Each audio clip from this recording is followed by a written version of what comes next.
Supuestamente. La oposición o el gobierno interino de Guaidó alega que lo que ha sucedido es consecuencia de la mala atención, de la falta de planificación y de mantenimiento de los equipos. ¿Es correcto?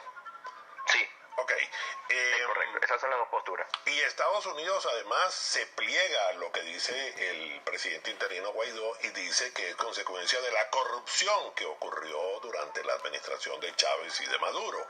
La pregunta que yo me hago es, ¿cómo vamos a resolver el problema? ¿Qué es lo que se avecina? ¿Qué expectativas hay? Hay un mar de especulaciones, Gustavo. Yo creo que es una posición crítica que tiene la dictadura, pero que lastimosamente es una posición crítica que también tenemos como oposición. Este es un escenario totalmente incierto, es un escenario además fortuito, espontáneo, que ocurrió, que a ambos grupos los tomó totalmente en improviso. O sea, la situación es tan crítica que el enfoque principal inclusive se ha visto para ayudar en la emergencia que está ocurriendo en los hospitales. Tanto la situación que está pasando hoy en día es que hay hoteles que son independientes gracias a que tienen planta. Han comenzado a usar sus habitaciones para trasladar a los enfermos con sus máquinas y llevarlos a las habitaciones de los hoteles compartidas para vaciar hospitales. Estoy hablando que eso está ocurriendo en el centro de la ciudad, en la Florida, está pasando en el oeste, donde hay hospitales grandes y pequeños que están dando sus habitaciones gratuitas para trasladar a los enfermos y poder estabilizarlos. Es gravísimo lo que está ocurriendo en esta situación. Para mí, ambos grupos no se esperaban esta situación tan dramática. Sí había, Gustavo, y te confieso, llamados de alerta. Habían ingenieros del GURI que estaban diciendo, esto va a colapsar, nos queda poco para resolver, necesitamos resolver este problema, necesitamos invertir, necesitamos inclusive hasta piezas simples que pueden generar un desastre en las plantas y no fueron atendidas.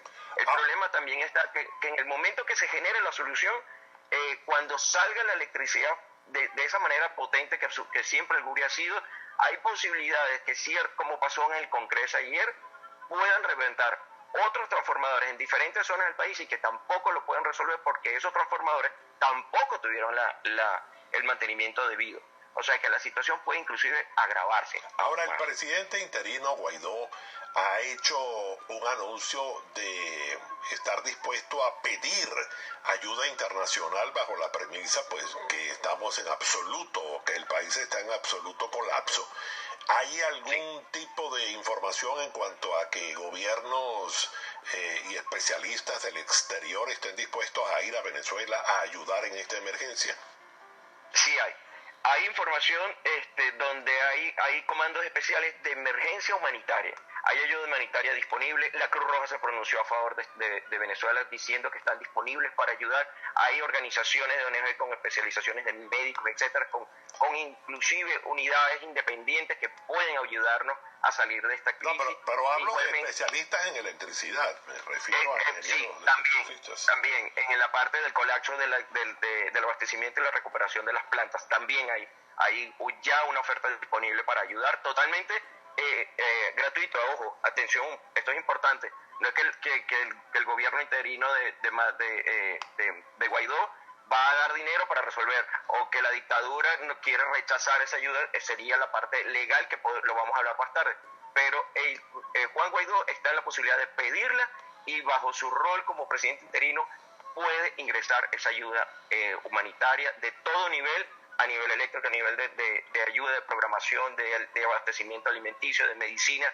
todo lo tenemos a la mano y está disponible para ser entregado y recibido en Venezuela.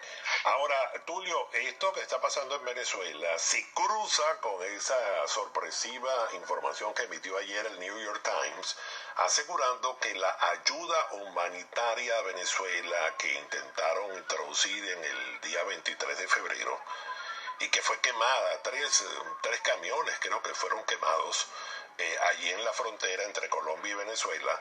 En principio el gobierno colombiano, el gobierno de Estados Unidos y la propia oposición habían señalado a el grupo oficialista, el grupo de Maduro, de los usurpadores, del sátrapa, como los responsables de la quema de esa ayuda humanitaria.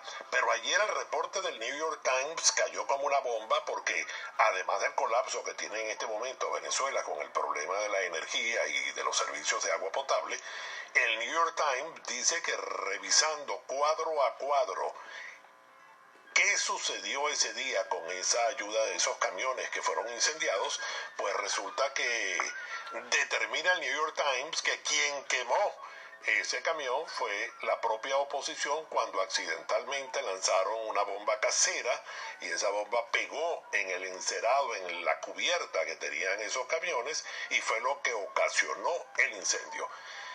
¿Ha habido alguna respuesta en este momento del gobierno interino sobre esta situación o simplemente se han concentrado en el problema que tienen actualmente y van a evitar tocar ese tema?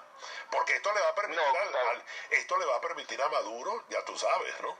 Sí, por supuesto, hacer sus especulaciones o su pronunciación a favor de ellos, ¿no? Es obvio. Exactamente. Sí, Gustavo, acaba hace unos escasos segundos, acaba de recibir una información que pedí justamente para que me aclararan sobre el tema y me acaba de enviar la noticia.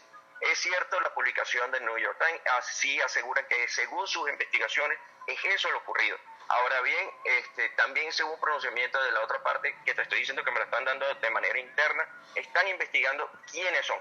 Porque como lo habíamos comentado inclusive antes del día 23, no sé si te acuerdas dentro de nuestro reportaje, habían infiltrados dentro de los grupos de oposición que ya habían estado en la frontera a favor de la oposición y actuando a favor de la oposición, pero que eran del gobierno de dictadores de Maduro. Sí, de cualquier manera, óyeme, de cualquier manera el informe del New York Times habla de la eventual, ¿cómo se dice? De que pudo haber sido accidental lo que ocurrió. Accidental, sí. Incluso sí. antes se hablaba que el gobierno también, si hubiesen sido los policías o los militares del lado de Maduro, probablemente también fue un hecho accidental, casuístico. Pegó allí, pues, la bomba. Sí.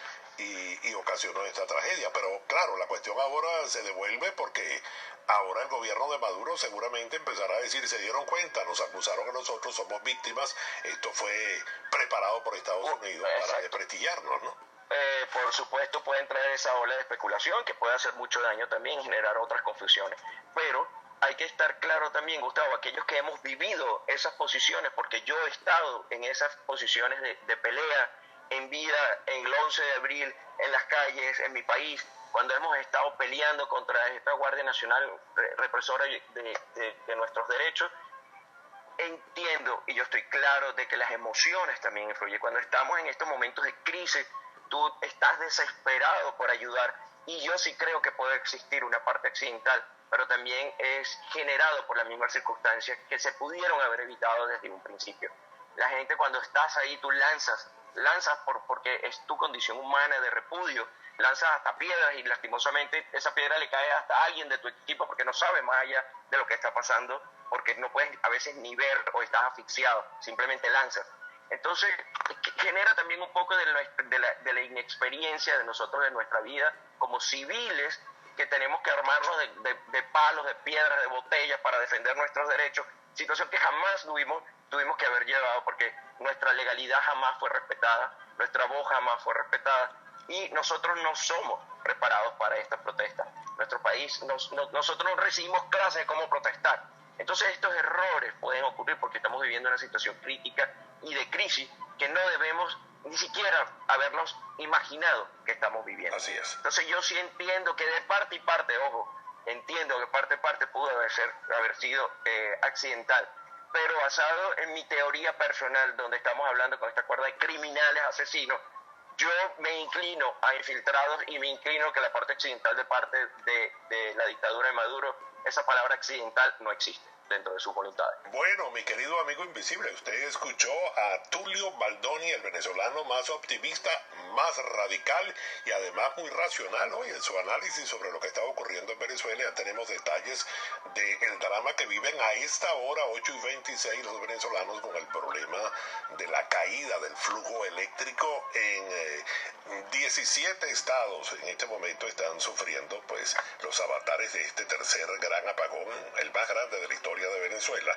y que está afectando a más de 20 millones de personas sin luz y sin agua. 8:26, 1 millón de gracias, Tulio. Usted escucha de 40 para arriba con Gustavo Márquez Morales por La Voz 1440. Existe una leyenda en los pueblos llaneros que cuando pasa un alcaraván cantando tiqui, tiqui, tiqui, tiqui, tiqui, tiqui, tiqui, tiqui, por arriba de una casa,